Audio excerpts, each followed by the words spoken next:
हरियाणा कौशल रोजगार निगम एक्सप्रेस के हिसाब से सैलरी देने का काम करे।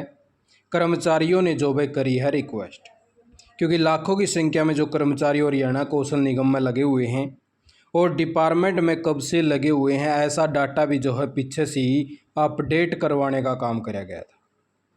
लेटर के हिसाब से भी जो है एक्सप्रेस के हिसाब से सैलरियाँ लिखी हुई है कि अगर किसी कर्मचारी को इतने साल हो गए तो ये सैलरी, इतने साल हो गए तो ये सैलरी, सारी जो है चीज़ें दिखावांगे। कर्मचारियों ने अलग अलग प्रकार से जो है रिक्वेस्ट भी करी है हरियाणा कौशल निगम से कि हरियाणा कौशल रोजगार निगम के जो अधिकारी हैं वो इस सैलरी को अगर अपडेट करें तो हमारा जो एक्सप्रेस है उसके हिसाब से भी हमें सैलरी देने का काम करें।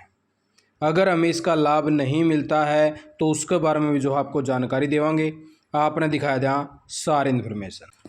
तो सबसे पहले तो जो भाई जितने भी कर्मचारी जो है वीडियो देख पा रहे हैं, सभी को जो है कमेंट बॉक्स के अंदर जिस भी कर्मचारी के अपने 5 साल से ऊपर हो चुके हैं तो वो जो भाई कमेंट ज़रूर से ज़रूर करें और हरियाणा कौशल रोजगार निगम से रिक्वेस्ट भी करें ताकि हरियाणा कौशल निगम आपको उस हिसाब से फिर जो आपकी सैलरी भी अपडेट करने का काम कर दे।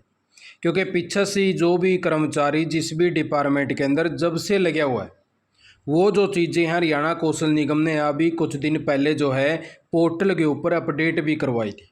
उसके बारे में ये देख लीजिए भाई, हरियाणा कौशल निगम पोर्टल को डीडीओ लॉगिन करेगा, फिर अपडेट मैन पावर डिटेल आएगी, वहाँ पर जो भाई मैन पावर की पूरी लिस्ट आ जाएगी।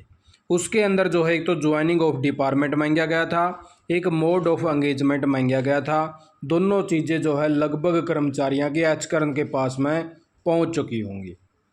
इसके अंदर जो है सारी जो चीज़ें यहाँ पे दे रखी थी। तो इस प्रकार से मैन पावर की डिटेल आएगी और वहाँ पर जो है ये दोनों चीज़ें हो जाएंगी। क्योंकि पहले क्या था कि जब स्टार्टिंग के अंदर आपको लगभग पोर्ट कराया गया था तो उस टाइम ऐसी चीज़ें कई जगह पे नहीं डाली गई थी कि डिपार्टमेंट में कर्मचारी कब से लगा हुआ है और उसको कितने साल अब तक हो चुके होंगे। क्योंकि यहाँ पे जब वो डिपार्टमेंट के अंदर लग गया था और अब लग की बात करा तो किसी को 5 साल से ऊपर हो गए हैं, किसी को 10 साल से भी ऊपर होने वाले हैं। तो ऐसी जो एक्सप्रेस है वो अपडेट हो चुकी है लगभग कर्मचारियों की। और एक हरियाणा कौशल निगम के जो है फार्म वगैरह भी भरवाए गए थे जिसने जो है अपना फार्म नहीं भर रखा था। तो ऐसी चीज़ें अपडेट होने के बाद में अब ये जो हरियाणा कौशल निगम ने अपना जो है एक पत्र निकाला था 12/9/2025 को बताया गया था कि आचकरण के कर्मचारियों के रेट रिवीजन करे और 1/7/2025 से जो है रेट रिवीजन के बारे में बताया गया था। और इस लेटर के अंदर भी जो है बाकायदा आचकरण साफ लिखा है कि 5 से 10 साल और 10 से अबो, तो ये दोनों के कर्मचारियों को जो है इस प्रकार से लाभ दिया जाओ है। तो बातें ये समझ में नहीं आती कर्मचारियों के, क्योंकि अब जैसे उन्होंने अपने 5 साल से ऊपर हो गए डिपार्टमेंट में जब से लगे थे, तो क्या उनको जो सैलरी का लाभ मिलेगा वो हरियाणा कौशल निगम के एक्सप्रेस का मिलेगा या जो डिपार्टमेंट के अंदर लगे हुए हैं जब से, क्या वो लाभ मिलेगा? क्योंकि बहुत सारे कर्मचारी ऐसे हैं जिसने अपने 5 से 10 साल का बीच जो कवर है वो कवर कर लिया है, जो बीच का एक्सप्रेस है, और लेकिन उन्हें लाभ नहीं मिल पा रहा। लेकिन आचकरण का पीछे से एक पत्र देखने को मिला था कि एक्सप्रेस अपडेट हो उसका, लेकिन एक्सप्रेस का लाभ नहीं मिल सकता। तो अगर लाभ नहीं मिल सकता तो ये एक्सप्रेस डालने का क्या औचित्य है?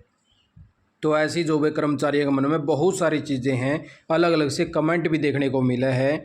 इसलिए हरियाणा कौशल निगम से रिक्वेस्ट कर रहे हैं कर्मचारी लगातार कि अगर हमें जो है हमारा एक्सप्रेस कंप्लीट हो चुका है 5 साल, तो हमें उसके हिसाब से ही हमारी जो सैलरी अभी अपडेट हो रही है तो वो कर दी जाए। क्योंकि डिपार्टमेंट की डेट ऑफ ज्वाइनिंग जो है लगभग कर्मचारियों की अपडेट करवा ली गई है और उसी डेट के हिसाब से ही हमारी जो है सैलरियाँ कैलकुलेशन कर दी जाए। जिसने 6 साल हो गए तो 5 से 10 वाला में डाल दो, और जिसके जो है अगर 10 साल से अबो का एक्सप्रेस हो चुका है तो अबो की डाल दो। तो ऐसा जो भी लाभ देखो मिलना तो चाहिए। अगर लेटर में डाला है तो बिल्कुल देखो मिलना चाहिए, या तो लेटर से ही हटा दी जाए चीज़ें, भाई आचकरण जो है इनका लाभ नहीं देगा तो लेटर से हटा दी जाए। या अगर आचकरण चाहता है कि हम हमारे एक्सप्रेस का देवा तो इसमें बाकायदा ऐसी लाइन डालनी चाहिए। अगर डिपार्टमेंट की ज्वाइनिंग का ये जो है एक्सप्रेस का लाभ दे रहे हैं तो बिल्कुल कर्मचारी को मिलना चाहिए, ये तो सीधी सी बात है। तो इसीलिए जो है कर्मचारियों ने हरियाणा कौशल निगम से रिक्वेस्ट करी है कि हमारा जो टोटल एक्सप्रेस हो चुका है अब उसके हिसाब से ही हमारी जो सैलरियाँ वो कैलकुलेशन कर दी जाएँ। और आप भी जितने कर्मचारी वीडियो देख पा रहे हैं तो आप भी अपना अपना जो है कमेंट बॉक्स के अंदर कमेंट ज़रूर शेयर करें कि आपको कितने साल हो गए और आपको इसका लाभ मिलना चाहिए या नहीं मिलना चाहिए। आप साथी भी जो है कमेंट जरूर करें और हरियाणा कौशल निगम से रिक्वेस्ट करें ताकि हरियाणा कौशल निगम के जो अधिकारी हैं वो चीज़ को देख पाएँ और फिर जो भाई हो सकता है कि आपको इस चीज़ का भी लाभ मिलना शुरू हो जाए। क्योंकि कर्मचारी ये जानना चाहते हैं कि अगर यहाँ पे एक्सप्रेस लिखा है तो इस एक्सप्रेस का लाभ हमें मिलना चाहिए। क्योंकि अब कर्मचारियों को लगातार जो है किसी को 5 साल से ऊपर हो गए हैं, किसी को 10 साल से ऊपर हुए हैं। जो 0 से 5 वाले हैं उनका स्लैब तो यही रहने वाला है, लेकिन जिसके 5 साल से ऊपर हुए हैं उसको जब तक जॉब सुरक्षा के अंदर नहीं आते तब तक लाभ तो मिलना चाहिए। क्योंकि अभी फ़िलहाल की बात करें तो वो हरियाणा कौशल निगम के ही कर्मचारी हैं, तो हरियाणा कौशल निगम को अपने जो रेट रिवीजन करे हैं उसी हिसाब से जो है सैलरी देने का काम भी करना चाहिए। तो आप लोग जो है यही कुछ ताज़ा जानकारी लेके आता, क्योंकि ये जो कर्मचारियों के मन में जो है डाउट हैं और इन बातों को जो है कर्मचारी नहीं समझ पा रहे हैं। या तो अगर कोई अलग माध्यम है इसका एक्सप्रेस किस प्रकार का है तो उसके बारे में भी हरियाणा कौशल निगम को ज़रूर से ज़रूर जो है कर्मचारियों को बताना चाहिए, जिससे कर्मचारियों का जो डाउट है वो क्लियर हो सके। आपने वीडियो देखे, आपका बहुत बहुत धन्यवाद। जय हिंद, जय भारत, जय हरियाणा।